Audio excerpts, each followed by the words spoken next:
Welcome back to W5. 40 years ago, a group of environmentalists in Vancouver founded an organization that became more successful than anyone could imagine. That organization, Greenpeace. And one of the founders was a young sailor named Paul Watson. But Greenpeace wasn't aggressive enough for him. Watson quickly tired of hanging banners and photo ops. He demanded direct action. And soon he was standing up to sealers, ramming drift net fishermen, and sinking whaling boats. Saving the environment has been Watson's war. And as Victor Malarick reports, after 4 decades, he's not about to call a truce. They are the very image of grace and beauty. And yet whales are still slaughtered by the thousands. Seals may personify wide-eyed innocence, but their destruction goes on. Killing sea creatures motivates many to object, mostly by opening their wallets, occasionally by speaking out. But few go further than that. Few other than environmentalist Paul Watson. He's gone a lot further. You don't go down the street and watch a woman being attacked and raped and do nothing. You don't watch a child being molested and do nothing. You don't watch a dog or a kitten being kicked to death and do nothing but hang a banner. And you don't stand there and watch whales die and hang a banner. How far will Watson go? To paraphrase the words of a famous Canadian, just watch him. He's rammed drift net fishermen. Oh boy, we took out that machinery. Sank whaling ships on a couple of occasions. Stood between seal hunters and their prey. Watson's convinced mankind will probably destroy itself. He'll do almost anything to make sure we don't take the rest of the planet with us. Do you often feel that you go over the top sometimes? Well, sometimes you have to go over the top. Sometimes you go over the top, you get people's attention, but you tick them off. Yeah, but I like to tick them off. Makes them respond, gets people involved, you know, makes people talk about the issue. It creates a controversy. These are all good things. These days, Watson makes his home on San Juan Island, off the Washington state coast. W5 caught up with the enfant terrible of the environmental movement to talk about 40 years of activism. What is it that connects you so much to the ocean? I was raised by the ocean in St. Andrews by the sea, New Brunswick, and so I spent my entire life beside the ocean, but also very early came to the realization of just how connected we are to the sea, that if the sea dies, we die. That was a realization that Watson came to early in his life. An experience at age 11 in 1961 started him down the road of environmental activism. I was swimming one summer with a family of beavers, and I went back the next summer and I couldn't find them. And I looked all over and found out and asked questions, and I discovered that the beavers had been taken out that year by trappers. That winter I began to walk the trap lines and destroy the traps and free any animals in them. So that's almost your genesis right there. Yeah, and also I was a member of the Kindness Club at the time, which was the president, international president was Albert Schweitzer. The next stage in Watson's evolution started at the age of 18, when he joined the Merchant Marine.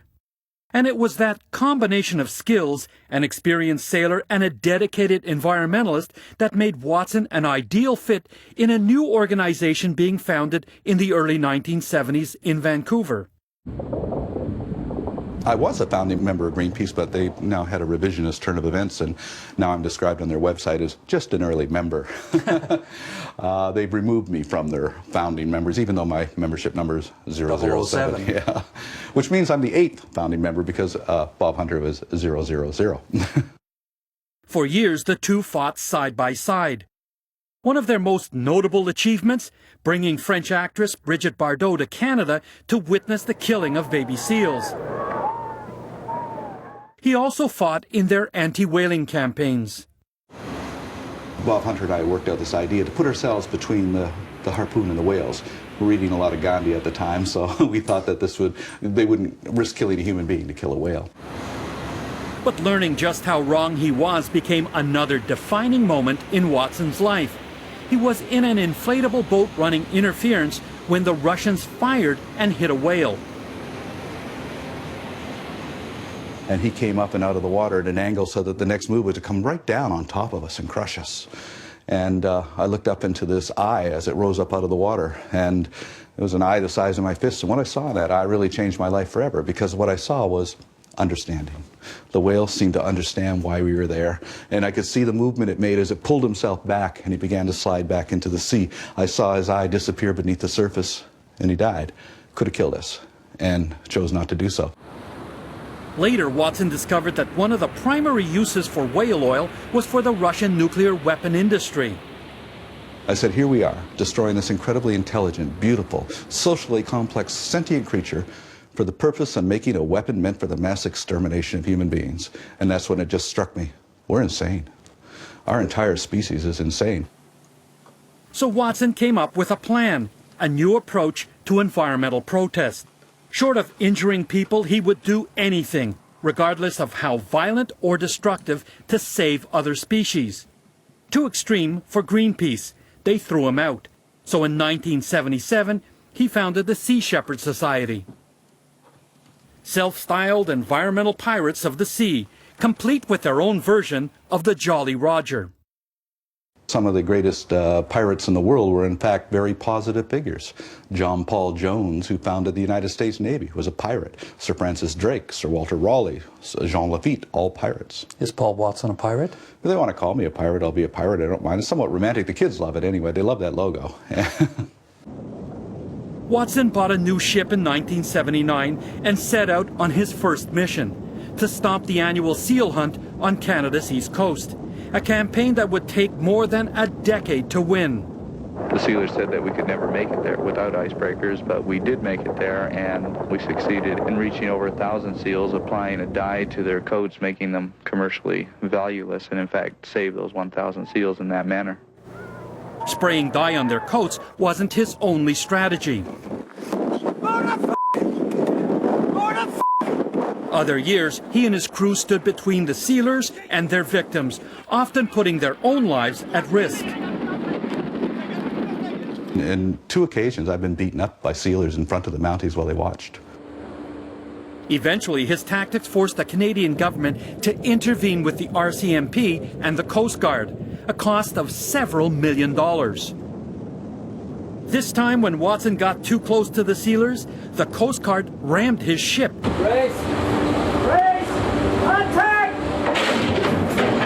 Boarded it and arrested him. Watson's ship was towed back to port. He was charged and convicted for interfering with the seal hunt. Watson's reaction? He paid his fine with a bag of toonies. These guys boarded our vessel on the high seas at gunpoint, stole all our property, and now they want $10,000 to release our crew. So we look on it as a ransom, and so might as well do it in pirate coinage, which is doubloons. Yet despite the convictions and the anger, Watson returned year after year to protest. And partly because of his brand of environmental piracy, some 300,000 seals a year are no longer killed. He's a little kid who wanted to be a pirate when he grew up. And he figured out how to do it while protecting whales. En route to becoming an environmental pirate, Watson made some powerful allies. Among them, Green Party leader and Member of Parliament Elizabeth May. They toured Brazil in 1989, along with the likes of rock musician Sting, as part of a mission to save the rainforest. That's May with singer-songwriter Gordon Lightfoot. Watson recruited May to be a director at Sea Shepherd. The two have been firm friends ever since. He breaks the law. It's called civil disobedience. You're okay with that? I compared that to the architect of nonviolence in terms of Jesus Christ overturning the tables of the moneylenders in the temples. Those were the instruments of doing something offensive. And that's how I see Paul scuttling the whalers. And Watson is an artist when it comes to scuttling whalers. In 1979, Watson decided to declare war against the illegal Atlantic whaling business. He started that campaign by ramming a whaling ship called the Sierra, and he did it in full view of the Portuguese Navy. The Portuguese Navy grabbed us, brought us in front of the port captain. I was charged with gross criminal negligence. And I said to the port captain, there wasn't anything negligent about it. We hit him exactly where we intended to hit him. That wasn't negligence. The Sierra limped back into port, but Watson sent in a team to scuttle her and put the ship permanently out of commission. And Watson wasn't finished. In 1986, he sent 2 operatives to Iceland. We sank half of Iceland's whaling fleet in 1986. We destroyed their whale processing plant. That was a $10 million hit on their industry. It took them 17 years to recover. You would think that was illegal. And I tried to get them to lay charges against me. They wouldn't. So I flew to Reykjavik in January 1988 and demanded that they lay charges against me. Icelandic authorities declined. Watson was met at the airport by a police welcoming committee. So we went to interrogation. They say, are you admitting to sinking these ships? I said, of course we sunk them. You know we sunk them. We're going to sink the other 2 at the first opportunity. After the interrogation, Watson was escorted back to the airport and deported. Well, I'm not given a chance to tell the public what happened and being censored. And the Minister of Justice stood up in the House and he says, who the hell does he think he is? He comes into our country, demands to be arrested. Get him out of here. They knew that to put me on trial would be to put themselves on trial. What Iceland was doing was illegal. Within 7 years, Watson had another victory. His scuttling campaign helped to virtually shut down whaling in the Atlantic Ocean. That victory spurred Watson on. In 2005, he declared war on the so-called scientific Japanese whale hunt in the Antarctic. He's been down in the Southern Ocean harassing them for the better part of a decade, ramming their ships, throwing stink bombs at them, preventing them from loading their kill. You've managed to drive the Japanese whaling fleet out of the Southern Ocean. We caught them at a very early stage. They killed only 17% of their quota. And once we're on them, they can't kill whales. And we chased them for 3,000 miles all the way to the tip of South America, and then they went home. An environmental victory that's taken Watson a decade to accomplish. One that Elizabeth May says Canadians should take note of. Should Canadians be thankful, grateful for the sacrifices that Paul Watson has made? Does he do this because he hopes Canadians will be grateful? Not a bit. Couldn't care less. But yeah, should Canadians feel some national pride that we have an eco-hero out there on the high seas? Yes. He's an eco-hero. Yes. But Watson says he didn't set out to become a hero.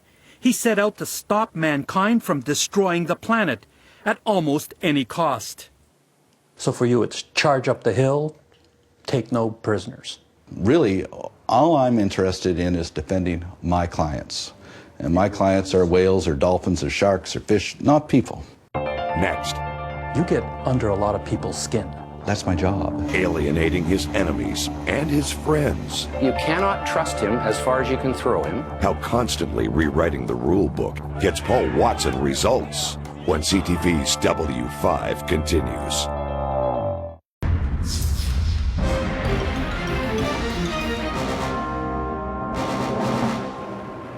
It's arguable he may be one of the most annoying people on the planet. You're going to fire on our ship, are you? Over. Certainly, the Norwegian Navy has no love of Paul Watson. Last time they met at sea, the Norwegians rammed him. And when it comes to the annual dolphin kill in Japan, just the mention of the Sea Shepherd Society is enough to send fishermen into a frenzy.